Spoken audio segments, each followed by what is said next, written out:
সিঁদুর দিয়ে তালা পিঠে গিয়ে করেছিলাম বিয়ে। রাতে ফুল সজ্জা হলো, তারপর সকাল হলো, ঘুম থেকে উঠে দেখি বউ পালালো জানলা দিয়ে।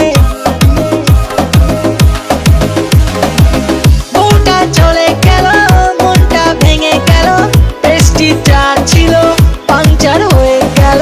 রেল লাইনে গলা দেব তখন আমি ভেবেছিলাম, তারপর হঠাৎ করে লাইফে আমার টুম্পা এলো। ও টুম্পা সোনা দুটো হাম্পি দে না, আমি মাইরি বলছি আর খৈনি খাবো না।